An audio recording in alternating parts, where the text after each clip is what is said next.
Basahin nyo muna yung caption sa baba kung gusto nyo malaman ng full story. Lahat to ay summary lang. Point out ko lang yung mga pagkakamali, no? Yung mga kulang. Ay, ako nga pala po si Senpai Kazu. Ay, gusto ko tong pag-usapan in public, no? Gusto ko yung open up sa lahat ng mga gumagawa ng video sa Facebook and YouTube. Mga content makers in short. About sa mga pages na kumukuha ng mga videos natin. At sa mga idols ninyo, ng mga viewers, gusto kong pag-usapan to tungkol sa credits. Example niyo sa akin, sa interview ko, no? At kinukuha niyo mga ibang videos ko. Minsan nagpapaalam, minsan hindi eh. If you really support a person ng mga content nila, saan tinatag niyo yung social media nila, no? Yung accounts nila, page nila, no? Personal YouTube channel, kung talagang sinusupport niyo talaga sila, no? Gusto ko kasi ito i-public kasi mali na eh. Abusado na. Sinasabi ko na dito yung Filipino Vines. May-ari nun si Walter De Vera. Yes, personally kilala ko siya at naging talent niya ako. Pero umalis ako dahil mali ang ways na ginagawa niya. Umalis na lang ako. Nanahimik ako at hindi ko pinakailaman, of course. Hindi ko na business yun eh. And hindi na ako part ng Filipino Vines. Pero problema is naapektuhan ako. Kinukuha ang content ko. Recently kung mapapanood yung bagong video from Filipino Vines, itong video na to tinatawag na magubat o mapatag, no? Gawa ng Braver Squad sa Temptation 8, no? Sa Filipino Vines. Bakit kailangan yung gayahin lahat ng format ko? Bakit pinapagaya mo, Walter? Wala ba kayong originality? Hinagaya mo na yung interview style ko, yung formula and everything. In short, gaya-gaya po tumaya ka. Inutusan mo si Warren at yung mga ibang Filipino Viners na bago ngayon na gumawa ng interview. Yes, given ang double meaning. Pwedeng gayahin yun. Kasi iba-ibang tanong, di ba? Pero bakit kailangan gayahin ang format ko? From text to intro, sa text title, no? The interview. Style ng pagtawa ko, style ng pagmura ko, style ng kenay-kenay. Lahat kung mapapanood nyo. Bakit kailangan gayahin? Bakit sila Car Breezy and R Breezy Girls, no? Gumagawa sila ng interview. Kahit parehas kami ng double meaning, pero iba yung style ng pag-edit nila. Hindi kagaya sa akin, pero may sarili silang originality. Pero sa inyo, parehas na parehas. Have some respect. Yung ginawa kong interview na formula, originality ko yun. Never ako nang gaya. Song to intro to ending. Even yung pagmumura ko, sarili kong characteristic yan. Bakit kailangan yung gayahin yun? Seriously, Walter. Alam mo, ang Filipino Vines before, magandang community siya. United as one before.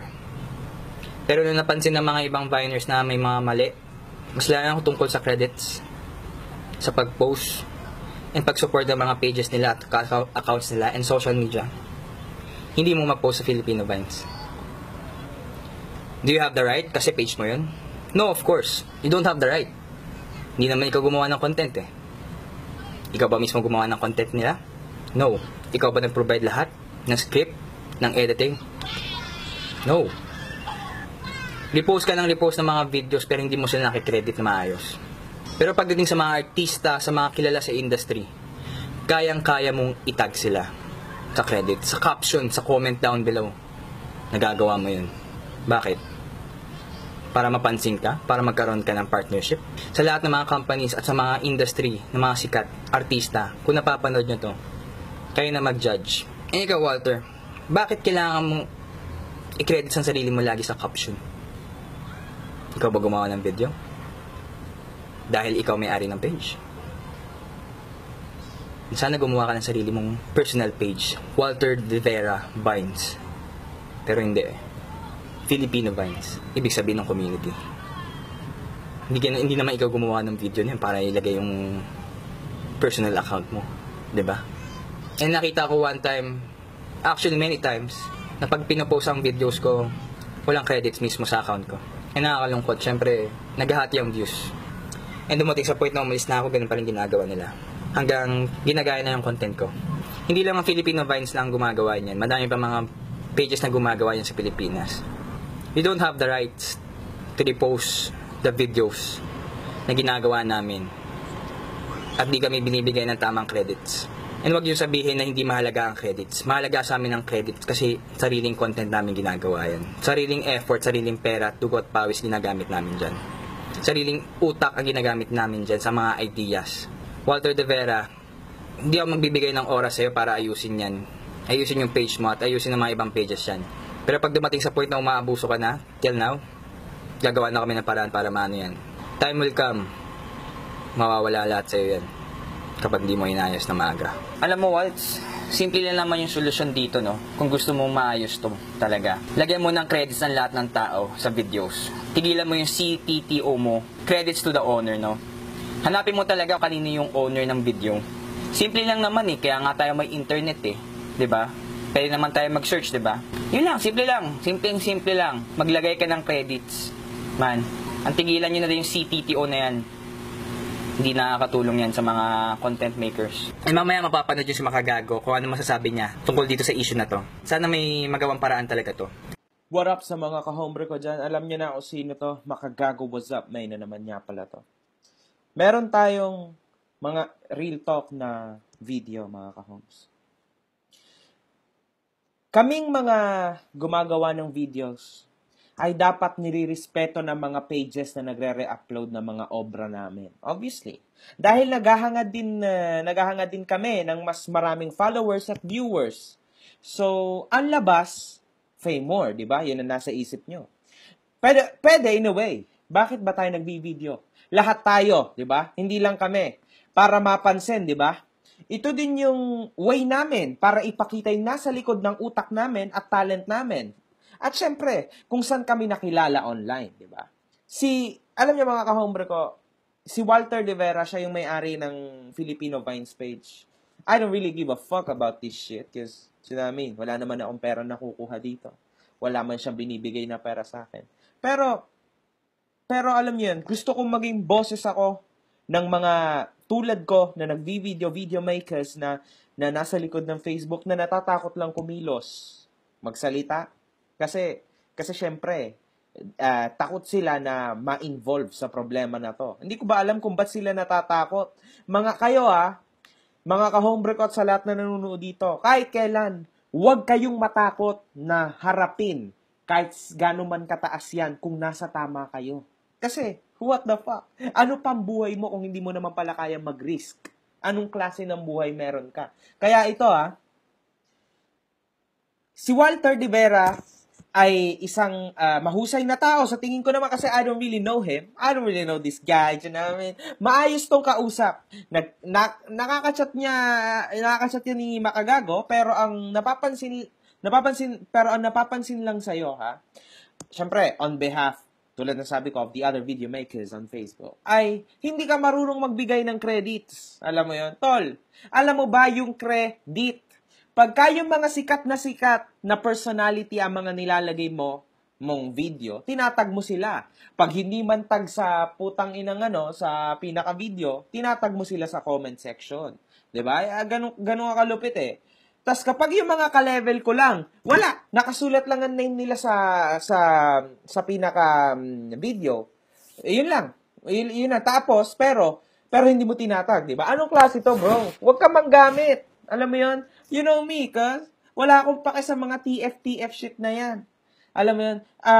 Ibibigay ko na yan sa inyo. Wala akong pakialam dyan. Alam mo yun? Kahit sa YouTube, hindi ako marunong mamera dito sa mga kahombre ko o kung kanino man. Wala, kasi I don't really need that. Okay? Alam niyo yan kung napapanood niyo yung mga video ko. Kaso syempre kayo, nangangailangan talaga kayo. Kaya pati mga talent mo, kinukuhanan mo ng mas malaking porsyento. Brad, mag-ingat ka sa galawan mo, walang natatakot sa'yo dito. Hindi kita kilala personally, pero mas hindi mo ako kilala. Nakakainit ng ulo yung mga ginagawang panggamit sa mga kabataan. Alam mo yon? Na hindi mo tinatrato ng mahusay. Ayon sa mga kakayahan nila at ayon sa dapat talaga nilang makuha na porsyento. Porsyento sa bawat video. At isa pa, pwede mo namang i-share na lang yung putang inang video sa page mo, di ba? Bakit dinadownload mo pa, tas re-upload? Anong purpose nito? Tas hindi mo rin lang bibigyan ng credit, so itatag mismo yung gumawa. Pero sarili mong Facebook, tinatag mo. Tag-ina, nakatag lagi sa lahat ng putang inang post mo, Facebook mo. Alam mo yan, like, Naisip mo, tangina bro, anong ibig sabihin nito? Ba't siya ba? Siya ba yun? Alam mo yan, ang weird man. Bakit Walter? Ikaw bang gumawa ng video? Sa'yo ba yung video? Ikaw ba nagsasalita, nagsasayaw, nakakanta? Isa lang naman talent mo. Download, re-upload. Walang credits, pero yung name mo lagi nandun sa upload. Real talk. Pero hanga ako sa'yo. Kasi isipin mo sa araw-araw mong pag-upload sa page, tol, naka 100k followers ka lang sa FB account mo. 4 million likes yung page mo. Hindi ka ba nakakahalata? Ibig sabihin nun, kahit paanong gawin mo, walang magfa-follow sa'yo. Dahil kahit sino, kayang gawin yung ginagawa mong download at re-upload yun namin. Cuz, naintindihan mo ko. Real talk, tol, ha? Nirirespeto kita, ha? Kaya hindi na lang ako sumasagot sa messages mo. Alam mo yon, sa messenger ko. Nasin kita, pero hindi ko na binuksan yung iba mong messages sa akin. Kaka-message mo lang few hours ago sa akin. Kasi ayoko nang makalapastangan pa. Okay? You can be a good person. I don't actually know you personally, cuz. You can be good. Hindi ko alam. Pero sa mga pinapakita mo, bro, alam mo, sumasama image mo. Gawin mo ng ayos ang trip mo. Ha? Para everything is fine, everything is cool. At walang makitang mali sa'yo mga tao na nakapaligid sa'yo, di ba? Yung mga taong tulad ko, mga iba pang chismoso. Chismoso kasi ako, famous ako. You know that, cuz? Tangina gagawin ko lahat para sumikat ako ng todo. Kahit na 10 years ko na itong ginagawa, gusto ko pang sumikat. Tangina, famous talaga ako. Obviously, kami ni Boy Landi, famous kami na todo, okay? Kaya mag-ingat ka, bro, dahil malupit to, yo. Alam mo, Walter, nasa top ka na actually. Huwag mo sirain sariling image mo. Dapat, 25% lang nakukuha mo sa TF na mga talent mo, hindi 50%. Alam mo yon? Kasi wala ka namang ginagawa, parang organizer ka lang naman. Sila talaga mga naghihirap, hindi ikaw. Di ba? Kung may problema ka dito, huwag mong idadaan sa report video, report account, report page, dahil kahit naman i-report mo, babalik at babalik pa rin kami. Alam mo yon? Yung mga tao, followers, kilala kami. So kahit ilang report pang gawin mo, tangina, babalik at babalik kami kasi may talent kami. Ayun ang tanong, bro. Kung ikaw ang ma-report, kung ikaw ang mawala, kaya mo bang bumalik? Hindi mo kayang bumalik, hindi ka nila kilala. Sinamin. Ayun ang ibig sabihin ng fucking talent. Pag ako kumanta ako, nag-record ako dito, tangina sa bugto. Man. Kaso hindi ko gagawin yon para sa'yo. Okay, nire-respeto kita. That's fine. I don't really care. Ayusin mo lang yung mga dapat mong ayusin. Makagago, what's up, mento? Mark Jason, warn ako lahewa, apelido ko, bro. Kung gusto mo ng mas ayos na usap sa personal, uuwi ako sa January. Kung hindi ka masaya dito, alam mo yon, one-on-one tayo sa personal. Usap tayo, gusto mo, kahit anong tipo ng usap, gagawin natin. Alam mo yun, kahit ano, mano-mano pa tayo, one-on-one, ipa-video mo pa, that's fine. Kasi talaga naiinit ulo ko sa mga taong tulad mo na manggagamit, bro. Tsunami. Like, akala mo kung sino ka. Ayun ang ayoko yung ginagamit ang kabataan kasi tulad ko, wala talaga akong pakialam sa pera. Ayoko nang pineperahan ng mga bata. Alam mo yun, lalo na yung mga nangangailangan talaga. Naawa ko actually kay Marlo kasi yun ang ginawa mo kay Marlo. Okay. Naawa ko sa bata, yung mga pandidis ko sa kanya, laugh trip lang yun, pero ito, tangina, seryoso to. Tangina, man. 50-50 kayo. 50% sa'yo, yung talent niya. Tapos 50% kay Marlo. Maawa ka naman sa bata, bro. Tangina, man. Magkano lang sinasweldo? 15,000 lang. 50-50 pa. Tangina, man. Umayos ka, bro. One love. Good vibes.